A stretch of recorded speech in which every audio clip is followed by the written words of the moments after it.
এই যে ভোট পরবর্তী হিংসা শুরু হয়ে গেছে, এটা কিভাবে ঠেকানো যাবে? অনলি থিং যে আমাদের রিসোর্সেস বাড়াতে হবে।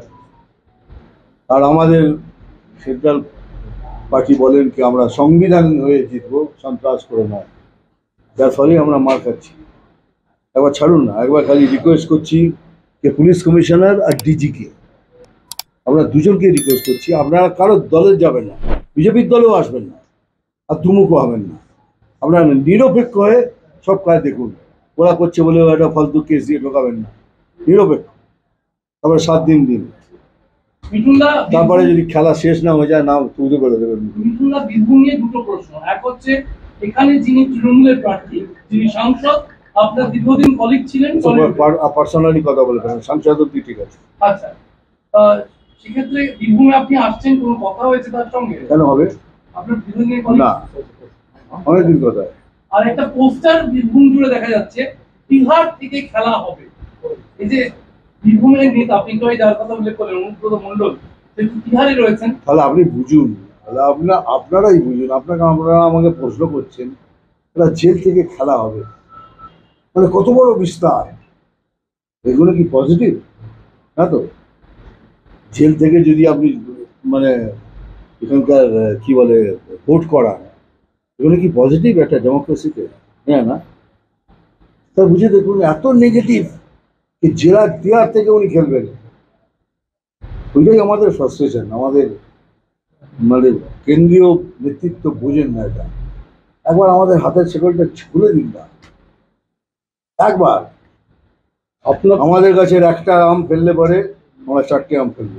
আপনি কখনো দিদিকে কোনো কথা বলেননি, কিন্তু মঞ্চে দিদি মমতা বন্দ্যোপাধ্যায় আপনাকে গদ্দার বলে বিভিন্ন জায়গা বলছে। এবার কালকে আমি বলে দিচ্ছি, আমিও তো কারোর সন্তান।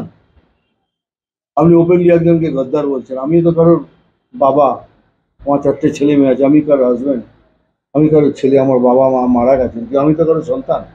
আপনি তাকে গালাগাল দিচ্ছেন, ব্যাস, এনাফ ইজ এনাফ। এবার আমায় গালাগাল দিলে আপনাকে আমি গালাগাল দেবো। আপনি মেয়ে বলে ছাড় পাবেন না, কেন রামায়ণে যখন সীতা মা আছে, সুপর্ণকাও আছে, তো উইল হিট। এই জন্য আমি বলেছি, আমি যদি গদ্দার হই তাহলে আপনি গদ্দারি। কলকাতা থেকে জেলা সব জায়গায় বিজেপি কার্যকর্তারা আক্রান্ত করছেন। কলকাতাতে একজন বিজেপি মহিলা নেত্রী, তাকে মার্ডার করা হচ্ছে। পুলিশের কাছে অভিযোগ জানালে পুলিশ কোনো রকমের ভূমিকা নিচ্ছে না। এই ভয়ের বা ত্রাসের রাজনীতিকেই হাতিয়ার করে কি নির্বাচনে পার পেতে চাইছে তৃণমূল কংগ্রেস? আবার কি, সব সময় তাই করেছে। They want to create fear. ওরা ভয় করাতে চায়, ভয় দেখিয়ে। সভ্য সমাজ তৃণমূলকে ভোট করবে না, আমি গ্যারান্টি দিচ্ছি আপনাকে। এইরকম অশ্লীল ভাষায় কথা বলে এটা চিফ মিনিস্টার, আপনি মনে করেন এটা সভ্য সমাজ? একটা অসভ্য কথাবার্তা বলেন, কি বলছেন কি আপনারা? This is the chief minister, এই অসভ্য ভাষায় কথা বলেন, তারপর বলেন আমার মুখ ফসকে গেছে। মুখ ফসকেও যাওয়া উচিত নয়। ওনার সব কিছুই মুখ ফসকে যান, সব কিছু হাত থেকে বেরিয়ে যান, ইয়ার কি নাকি? ভোটের আগে সিএর যে লাগু হলো, সেটা কি নির্বাচনে কোনো প্রভাব পড়বে? পড়া উচিত, যদি মুসলমান ভাই বোনরা বুঝতে পারে কি বলছি আমি। ঢাহা মিথ্যে। সিএ নাগরিকত্ব কেড়ে নেওয়ার আইন নয়, নাগরিকত্ব দেওয়ার আইন। কিন্তু আমি বলছি মুসলমান ভাই বোনদের এই মিথ্যা প্রচারে যাবেন না। আমার নাম লেখান, কিন্তু কালকে কি হবে?